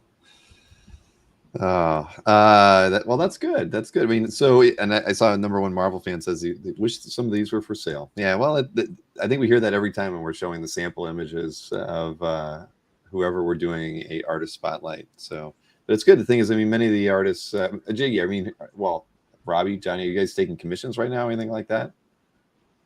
Robbie That's is. a Jiggy. John, both of them are. So Okay. if you're interested, just send me an email. There you go. Yeah. And if you're not subscribed to that mailing list over at nextcomicart.com, you've got to go over there. It's an easy thing to do. Jiggy will not spam you. Just sign up for the mailing list, and he'll hit you up with every art drop he's got going or any commission opportunities that come up. Yeah, because we got an art drop coming soon. I'm actually traveling tomorrow morning to go to the province and pick up some art because the widow of Jerry Alangilan officially asked me to sell the remaining art of the late great Jerry Alangilan. Oh wow, that's Pages. Pages, Right? yes, pages. Nice. Damn. Well, that'll be interesting. Obviously, I'll be happy to PR that in any way we can. Thank you, Bill. Through the mailing list, or if you want to do anything, I'll be happy to help out with that. Star Wars Day, because it's the Star Wars run she wants to sell. Nice. Oh, okay. Well, we've been looking at the Vision and Scarlet Witch here for a bit. There we go. We can move over to a little bit of Indiana Jones action here. I'm not so sure if you know an illustrator an Australian illustrator by the name of Hugh Fleming, but he's really good with colored poster art. In the same vein as Mark Ratz, and I love his work. I follow him on Instagram and Facebook, and he's so far done two of the best Indiana Jones alternative posters that I've seen online. He's done Raiders, and he's done Doom, Temple of Doom. Yeah, Temple of Doom. He's actually about to finish the third one right now. So Crusade. If you want to check. But Rob, what's your favorite indie movie? My favorite indie movie is Crystal Skull. I love father and son stories, so it's gonna have to be Crusade. Same, love it. I can't watch a particular scene there though. I have to skip over it. Why? It's too sentimental. Yeah. It's just really gross. What? The rats when they were in the sewer. When they were in Venice? Yeah, that's very good. My favorite is National Treasure. It's my favorite indie movie. Hey, National Treasure was good. It was. I like that movie. Yeah. love In that seriousness, movie. though, my favorite is Temple of Doom, just because it's the most D&D of all the Indiana Jones movies. And it was the very first PG-13 movie ever. Yeah, and it was the prequel, so technically it came before the other movies. So I like that the most. D&D. Don't you still host that, John Amor? No, Robbie Amor. Actually, I put a pause on running D&D games last year just because I got too busy, but I will be getting back into it this year, I think. For context, I'm a dungeon master for a local bunch of gamers over here who stream it on their channel as well. So I'm a big nerd, and don't hold it against me. And Send us the link. yeah, I'll share the link here sometime. Okay. Give me a second. For those who don't know, he's actually the youngest and the most frilly-haired dungeon master you can think of. And for one weekend during the pandemic, for his birthday, he forced us all, our whole family, including my 77-year-old mom, to play a Dungeons and Dragons one whole game online. And Yeah, it was 1 hour. It was 1 hour. It was crazy because none of them knew how to play it. Of course, most of us didn't. So he had to basically guide us through the whole thing. Yeah. It was fun. It's still online, right? You can watch it. No, I never shared that. It's a mess. But I'll share I'll drop a link to the game that I run. Do either of you play D&D? No, sorry. I haven't played since I was 18. That was a It's long still time good. ago. It's a good time. I know. I played it for years. I loved it. I just once I went to college, I never looked back. Unfortunately, although I still have some of the D&D monster manuals and some Village and Vigilante gaming stuff. I have some of that still because I like the artwork from it. So Does that mean you were a DM, Bill? I was a DM actually. Nice. Yeah. Yep. Nice. Played a lot of Respect. Top Secret. Remember that? I don't know if you ever played that game, but that was a TSR game back in the day, kind of a James Bond RP, role-playing game. And what else did I play? Those were the main ones. Cthulhu was another one. So I dabbled in a lot of things, but Dungeons and Dragons was my favorite. Nice. And Ram says he still plays and mainly as the DM. That's cool. See, at 57 and thereabouts, you can still play games. It's all right. I enjoy it. I have copies of PC Gamer laying around that I still subscribe to because I wish I had more time to play games. But what's that? Once a nerd, always a nerd. Exactly. Well, there's not a nerd on the screen here. This one is owned by one of the frequent viewers of your channel, Bill. I don't know if he's still here, though. I wonder who that could be. But, this is an interesting use of color on this one. Yeah, this is a crazy show. Crazy, brilliant show. It's one of the few shows that I have watched twice now. I almost made it through a third time, and I kind of got about 3/4 of the way through, and I just haven't gotten back in to finish it off. The whole series? Wow. The whole series. I know 5 years. it was tough. I think the only other show I did it with The Sopranos twice too. But pretty much like an 8-year gap between them because I was like, oh, I got to watch it again or so. And well, if you like this and if you like The Sopranos, then you're my kind of people. Oh, right. They're well, then I am absolutely. But so yeah, this show and The Sopranos. But no, it's a great piece, and of course you have to have the turtle in the head on it. You have to. Yeah. I've only ever seen one season of this show. I need to catch up. Yeah, it was pretty good. It's a big commitment. That's the thing. I know it's gonna be good, right? Like it's a pie that is gonna be good, so you're holding off on it. Yeah, and then the thing is, it's tough. You really can't just put it in the background and listen to it. You really. I know exactly. That is a problem. Like, that's why I typically, when I'm working, I just listen to documentaries. Same. I would want to watch a show like this. Yeah. Better Call Saul. I watched the first 4 seasons of it. I have not watched the last one yet, but I know it's on Netflix, so I'll get to it soon. Oh, very cool here. If I had to choose, it would be not this. It would be Empire, but I loved Return of the Jedi because it introduced Endor and had the best fight scenes and the closure and all. Mhm. But like I said earlier, Father something also like I am a Jedi, like my father before. Yeah. That's why we named one of our sons Luke. But like I said earlier, anything Star Wars is fun to draw for me, and it doesn't matter which one they choose or which one the collector chooses. I always enjoy it. I always enjoy doing due diligence for the reference. I always enjoy picking the photos online, and I look forward to composing the illustration. So it's all fun. We're not sponsored by Empire Coca-Cola either. Just wanted to make sure everybody knew. I'm not paid by Netflix to mention them, and I'm not paid by Coca-Cola to Not drink. yet. Not yet. Hashtag not spawns. Mm-hmm. But Robbie, now that you've said it, because I was going to ask, and I thought, that's not a question I'm going to ask you. So you have more than one son. I mean, do they get along like you and John got along growing up? I mean, does one of your sons like make spiders fight and Does No, one they play don't guitar? they don't spider fights here anymore for some reason. Well, They probably not were outlawed. well, people are more concerned with environmental issues now. So if you see something like that going on, they probably say, "What are you doing? That's an endangered species or whatever." But during not. our time growing up in the province, we would just all put them in a little matchbox and then keep them on top of the fridge for the night, and then the next day get them again and make them fight. Unless they were all, eaten by ants the previous night, then they'd be How gone. cruel. So cruel. Let me just clarify. My involvement in this situation is I was just watching. Robbie was doing the whole thing. He was the one making the spiders fight. I was just a witness, Your Honor.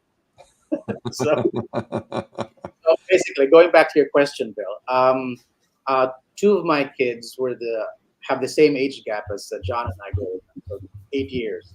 But it seems the youngest, because I have three boys, the youngest who just turned, who's 7, is the one who seems to like to draw more than the other two. So he comes to my studio, grabs a pencil, grabs a bunch of paper, and then goes out and comes back and shows me all the monsters and demons and dragons that he's drawn for that day. Tells me to put them in a folder, so I have 4 folders right now of his art. And then for this show, actually, he said, "Do me a favor, show it to the guys there." And I said, "Another time, perhaps." He's in Well, he school wants to. He wants to be seen. That's a good thing. He's proud of his work. That's an important part of being an artist, is being content in some way with or happy with your stuff. I mean, I think Exactly. you have to go through that phase. When you're young, you're happy with it, and probably when you get old, you're like, dang it, I need to be better. And because he sees it also in me. I think he sees that I enjoy what I'm doing. So that translates as something fun to him, because he's he's very impressionable, and so he actually tries to copy it on a daily basis. He wants me to do a art class for him this summer, so he can draw proportions and body parts and everything else. He's joining Next Comic Art next year. Thank you, Jigs. Oh, this was a Jiggy Aquino Cruz commission. Oh. I've heard of him. Yeah. So he's a huge Spider-Man fan. I think he. Spider fight fan also. Yeah, I love the one where Spider-Man fights Spider-Man on a stick. That was one of my favorite issues. But I do love this one. John will do a commission. That's not a bad idea. Oh boy! Or just throw Spider-Man in a matchbox, overnight. Leave him on the fridge, and he'll be really hungry and ready for battle for the next day. So this was one for Jiggy. I mean, it's gorgeous, and it's funny. You look at this one and you think about the first Spider-Man movie. Because Yes, it is. by the way the webbing's done, the highlights, the 3-dimensionality of the webbing on the costume just makes you feel that, right? And I just wanted to tell Marcus it was not a Nickelback song. It was Chad Kroeger and featuring Josie Scott. True. He knows everything about it. But actually, I think your favorite Spider-Man is Spider-Man 2, right, Jiggy? Yeah. Yeah. Mm-hmm. Yeah. Here, but one is great. It's good too. Yeah, true. They introduced really cool villains in that series. When the first Tom Holland movie came out, after I stepped out of the theater, after Homecoming came out, I texted Jiggy. Remember that, Jigs? I texted Jiggy and I told him this was the first Spider-Man movie I really liked. Really? Ooh. Yeah. That didn't sit well with Jiggy. McGuire. I don't know. Like I'm a Spider-Man fan, just like the next guy. But like I just enjoy him when he's interacting with a wider universe. I think he feels better that way. That's true. I love the high school atmosphere from Homecoming. Yeah. But you can blame Sony for the first 2 series, because they had. I'm not blaming them. Yeah. They made a choice. Yeah. I'm still a fan of the first 2 movies. You know, I enjoyed them. I thought they were well done. Third movie, not so much, but first two were I thought were pretty darn. We got all the memes for the third one. That's true. That's exactly. But this is so. Did Jiggy direct you on what to do here, or did you just kind of? I just said that my favorite scene was when he was supposed to choose between the kids of suffer the girl you love or the little Do the children. voice. Do the voice, Yeah. Jigs. You do it. Come on. No, come on. That's his idea of art direction. You know, very low. Well, that's good. That's good. That's you know, it takes somebody. Well, but he did give you a little bit of direction, like you said. You know, the kids and the, you know, make your choice. I think this was a pretty good, you know, scene from the movie too, and I think it encapsulated the whole film. Yeah. It's unfortunate that there are no super memorable scenes from the Garfield movies, you know, from the Andrew Garfield movies. I mean, I like those too, but like they're not as iconic as the Raimi movies. They're very forgettable, unfortunately. I was trying to be nice. I'm not, I mean, the thing is, whenever I start thinking about the Spider-Man movies, it's like I try to think of his, and I agree. I can't think. Yeah. I'm like, I remember he fought the lizard, and then I remember a building getting, you know, and I don't, and then it's just like I can't even remember him, and I know I went It's such to a see him. waste. Yeah, and he's such a good actor too. Yeah. Oh, But I right. remember- Oh, that's right. See, I totally forgot about that, Marcus. I mean, You that's just how got bad the we wrong were. script. Yeah. Yeah, True. definitely. But now, you know, I'd say that probably the best piece of art we've saved for last here to show off. And let me see here. Yeah, there's the next button. Look. Ta-da! Yeah, look at that. And that's not me turning 20. That was Calf turning 20. That was the best introduction so far. Yep, look at that. That is so good. Very perfect likeness. 20 years old. What were you singing here, Rob? Yeah, that is a good question, Rob. What were you singing? I plead. I think it was the X-Men theme. I thought, you know, I was thinking more like Saturday Night Fever or something like that. You know, John Travolta when he's walking. That might have been pretty good. I don't know what else might fit in there. With charity auction. Yeah. Okay. Remember when my old fan Ram Jams says Marcus Black Betty. Oh boy. Yeah, we can all think of just keep thinking about it, guys, on what songs were going through Rob's head while he was working on this one. My favorite part of this piece is the glasses, because I've always found that glasses are hard to draw. Did you get your frames right? Yeah. Yeah, they're pretty good. They're very hard to draw. I hate them. Yeah, and I've got translucent frames, so that's well, but that actually might make them a little bit easier because you can kind of play with the shadows on them. Is it harder? It's harder. Oh, well, that shows you I'm not an artist. So. Now I have to listen to Black Betty. Black Betty. Thanks a lot, Marcus. But yeah, no, obviously that, you know, we got to.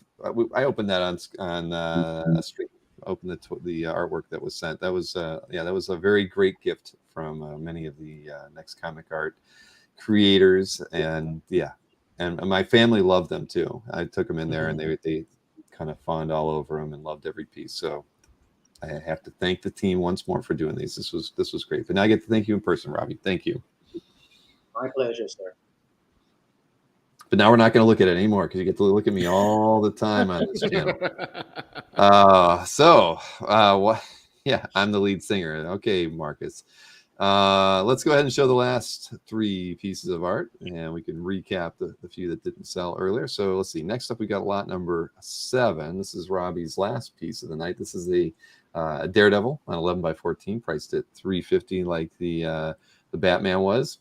And yeah, this is you got a good thing with the furrowed brows. Lots of detail in there. It's a lot like the Batman piece. This one's fun. I mean, you know, and again, you kind of tackle the colors just really well. I mean, with the highlights and the darks in this one, it's really well done, man.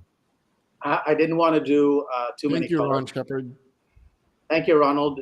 Appreciate it. I didn't want to do too many colors because I didn't have enough time. So I since I love vigilante superheroes, so I went with Daredevil because I had enough reds and I had enough darks. So that was a no brainer for me, and he's always been a favorite character of mine too. Him and Batman. So somebody should do a comic book just with the two of them together, crossover. Do you remember Marvel versus DC I do. in the 90s? I was disappointed that it wasn't Batman versus Daredevil. It was It Batman was versus Captain Cap. America. Cap, yeah. It was a I know. waste. I'm trying to remember Was who there an Daredevil fought. amalgam Daredevil, John? Was he? Yeah, ever there included? was. Yeah, but I think he became a girl in the Daredevil. amalgam universe. Can you look it up, Wow. please? Well, thank you so much to Ronald Shepard for picking this one up. This is Thank you, Rob. this is nice and slick. So now we have two more pieces to show, and both of these are by John. So let me go ahead and switch over to lot number 8. That was the Psylocke on 9x12, and lots of pencil and ink on this one. And this one is priced at $250 for lot 8. And yeah, I like this one again. Again, it's that graphic kind of feel that you had even in the Domino one, but this one you're doing it all with the shadows and the throwing stars. Makes for a fun piece and gives it some. What's I think is neat is the throwing stars kind of adding a lot of interesting perspective and action all by themselves. Thanks, man. That was the intent. I like to compose. My idol when it comes to composition is Mike Mignola. So I try to do simplistic compositions that are strong but have that like pyramid arrangement. It doesn't exactly have a pyramid here, but the sense of strong blacks dictating the flow of the piece, that tends to be something I try to incorporate into every piece. And Psylocke here was just a natural fit for that sort of image. Betsy, this is my favorite costume of hers. She's worn several new costumes over the years, but the Jim Lee design I feel is just the strongest one. Great pose too. Thank you. Classic ninja pose. Yeah, no, very true. And yeah, we had a gentleman named Duranga actually dress as Psylocke once. No. Nobody can get that out of their minds. But the cool thing when I see this is that I can see because like you showed a lot of those digital the pieces that the headshots that you did earlier, and I can see like the line work that you do there kind of carries over here when you're doing traditional pieces too. I mean, I think it's pretty slick the way it's handled. I like this piece a lot. Thanks, man. Yeah, fantastic. I don't know if you can tell, but my biggest influences are people like Joe Mad and Mike Wieringo, that whole 90s slew of Marvel artists where they were still playing with more manga influences in the comics or cartoony influences in the comics. So I think that carries over here a little bit. And the late, great Jason Pearson. I get it. No, I can see it. You still have the comic books with you, or did you leave them at Which ones? everything that we collected when we were young? A handful of them I brought here, and a bunch are still back home. But like the ones that I always refer to, like some Jim Lee stuff, some Joe Madureira stuff, I brought those with me. Okay. All right. Well, this one's still available. We'll go ahead and take a look at the last piece available for the night. That's lot number 9. Price of $250 as well on a 9x12, and it is a Savage Land Rogue. So we did get some X-Men tonight. That's pretty good. I think that's one of Cyclops' packs there, right around her waist. That's gorgeous. Whoa! Oh, thanks, Alberto. 8 and 9. Oh wow! Thank you so much, Alberto. Man, all right. Alberto with the double play. I was kind of thinking the same thing, Jeffrey. This is the first time I've seen a double play. So I completely agree. I've never seen that before. It has never happened on any show. And how many? We've done at least 200 sales shows with claims, and I've never seen a double play. Alberto, you are you are a trendsetter, Alberto. Thank Well, you so much. Yeah, man, this was a good pick. I mean, both of these, well, the pieces go well together too. At the end of the day, I mean, these are fantastic. But I'm curious how we're going to settle that, the Amor issue. What how, more issue? Yeah, Well, yeah. Well, okay. I thought. Well, sorry, we shouldn't talk about it, should we? Well, you know what we need to do though now, and so thank you, Alberto, sincerely. That made the third round of pieces a clean sweep. So thanks to Ron and Alberto for those. We should go ahead and show the few pieces that didn't sell, and then I don't know, Jiggy, maybe you should tally up the numbers, and that might tell us which Amor brother gets to keep writing the word Amor when they sign their. Oh, I didn't realize that was a thing. I was, before the show, I'm thinking I should have like a little score going on here. But yeah, let's go ahead and show off the pieces that didn't sell today. So because there weren't many, we've got. Well, I think we had what? Well, anyways, this is lot 2. This is the Dark Side by John Amor, a 9x12. That lot 2 is priced at $200 and has a little bit of zip on it. As like John mentioned, first time using it, I think it came out rather well. And we also have lot 3 still available. That is the Harley Quinn by Robbie on 11x14 with that's priced at $350. And again, I love the shadow use on here, done in blue. Just a lot of fun, different approach, and it works incredibly well. What else we got? We got lot 4, right? Yeah, lot 4 as well. So that is the Catwoman by John on 9x12. And it's priced at $250. And we've got a lot of pencil work on this one and ink work as well. And that is it right there. Just those 3. But Jiggy, were you adding things up while we were talking? I didn't see you didn't pull a calculator out. Right? My Excel isn't working, but no, I said let's not go there, Bill. Well, I thought that's how we were going to decide who got writing more on it. All right, we won't. Well, you kind of said that. I remember I used your the language that you wrote. So it is my fault, Bill. It is your fault. Honestly, to delve into that some more. I love that my brother's style is totally different from mine. Because that way look me in the eye when you say that, though. Totally Straight. I was, honest to God, I was actually thinking about asking you both that. That your styles couldn't be more different. Right? Yeah. So Robbie with 875 and John with 750. So close. But three pieces each, Razor right? thin. Yeah, but John made more because Robbie didn't finish one. Yeah. Well, actually, I didn't not finish one. I threw it away because it wasn't so. I didn't like it so much. I did a Batman, which I didn't finish. You mind if I show it? Oh, please do. Spider-Man. No, the Spider-Man I didn't finish really. I threw it away.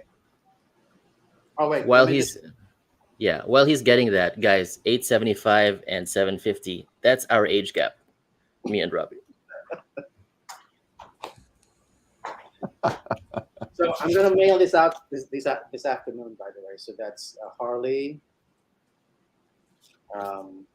These are all 11x14. The Ahsoka's really nice. It's a great deal. Daredevil. That's almost life size. Batman. And this is the second iteration, actually. The first one I didn't finish, is this one. So I'm probably going to finish it and send it over to Jiggy just the same. Yeah. Well, fantastic. So I was saying, real quick, that our styles could not be more different, and that allows us to bounce ideas off each other regularly. And I think that's the more important thing for me, because I value his creative opinion highly. Because my brother, first and foremost, is a creative. He's more of a creative than I am, and he's done a lot of work on it. His experience has actually earned him an Eisner nomination already. So I think that's that's very important for me because I get to talk to him about something that we both love and that we will probably end up loving for the rest of our lives. So that's a connection that I treasure. Very much. This is so uncomfortable. Cue music. I'm listening. I'm listening. Keep going. Yeah, I was expecting to have a little tissue and kind of dab a little bit here or there. No, that's but that is great. I mean, that's I think that's pretty cool that you have that kind of bond. I mean, not all siblings get to have that same kind of appreciation for one another. Usually, lots of siblings end up being very competitive with one another, but you guys share this creative bond. I mean, one of you was going to be a doctor, the other a lawyer, and you both steered back to the arts, which I think I was supposed to. I was the backup plan. I was supposed to be the one defending him for any malpractice allegations. But Bill, before we kind of wrap things up, Yeah. I was hoping it would come up, but John actually is an Eisner nominee. Oh, sorry, I announced that too early. Well, I hadn't heard that either, but I was waiting for. Yeah, okay, no, that's fantastic, John. Thanks. This was from 2015 or 2016, something like that. An image Where can they get the book? It's called 1 Week in the Library. It's an image book. I'm sure it's still on Amazon somewhere. But it was a graphic novella I worked on, just one thick OGN, and we got nominated for best short story in one of the chapters. So that was my first nomination for the Eisner. I don't know if we'll ever get another one. We would like to get nominated for Urban Animal as well down the line, but yeah, thanks for bringing that up, guys. I don't bring it up very often just because I don't know. I don't like to toot my own horn all that much, but I appreciate it when people do. Oh, well, actually, he brings it up a lot during family. In the family. Whenever my mom tends to get mad at him for some reason, he just goes, "Excuse me, I'm an Eisner nominee. You can't talk to me like that." No. When my sister goes like, "How should I design this invitation?" And they go like, "Well, back when I was nominated for an Eisner, I would have designed it this way." Blah blah blah. And they love it. They love it so much, especially Robbie. No, Robbie, you probably just remind him every time he threw that Pringles can at you, and you almost lost your eye.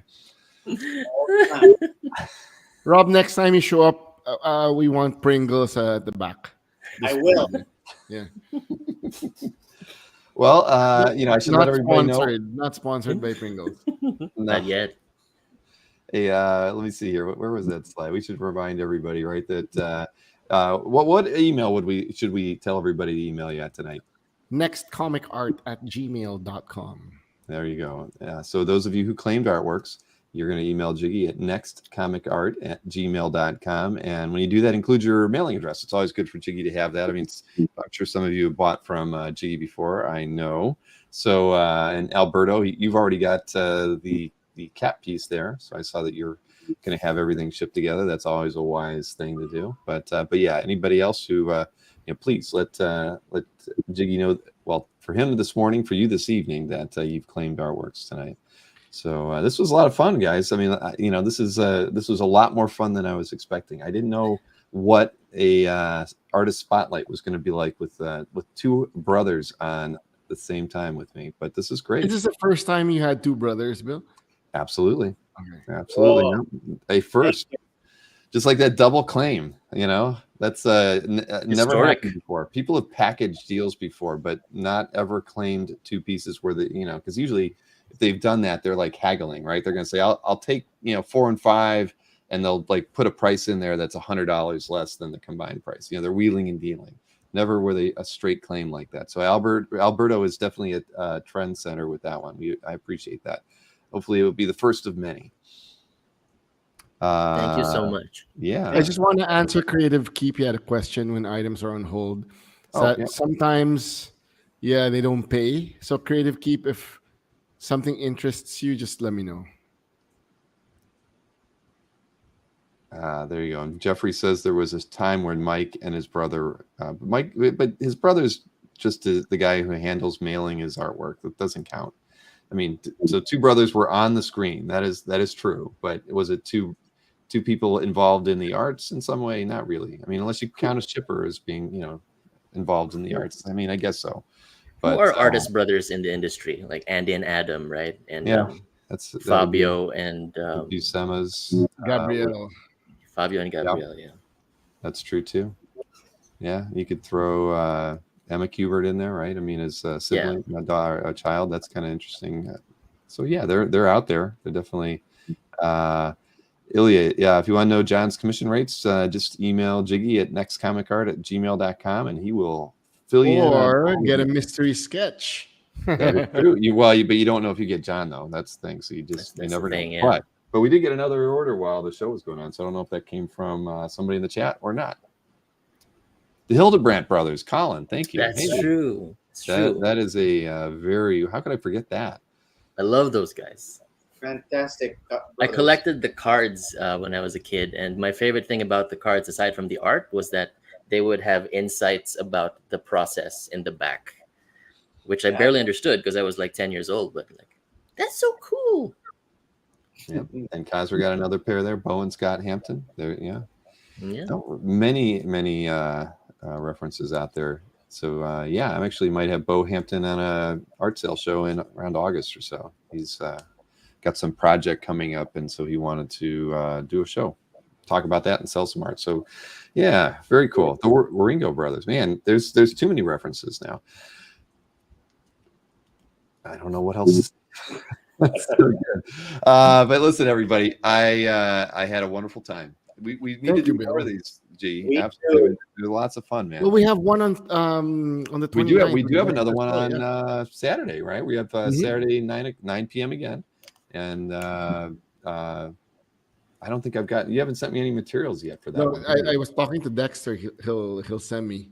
Okay, because working on him. Because I wasn't able to. Did you send me an image so I could even make the show graphic for that one? I don't. I will send it this afternoon here. So when you wake up, it should be with you.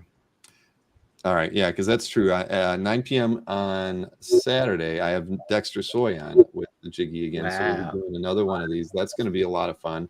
And but yeah, I have forgotten about. I should have asked you last week for that, so we could have got it out there earlier. But yeah, that'll be a fun show without question. I think I might invite Harvey for that one to join in. Okay. Yeah. Well, I mean, I'm sure there's a reason why, but I'll ask him. Yeah, it'll make the show more lively, I imagine. Nice. Thank you for having us, man. No, hey, it's my pleasure. Thank you for both of you guys doing this. And John, do not forget to send me a link for where people can pick up the books. Is it a single book or is it? It's a single book for now. It's on Amazon. Actually, Okay. let me. Do you need that right now, or I can just send it to you offline? Yeah, shoot me an email or shoot it through Jiggy. Actually, if you put it in the private chat, I can then copy it and then I'll get it in the show description. So everybody who was interested in, gosh, now I've forgotten the name of it. It's called Urban Animal. Urban Animal. That's right.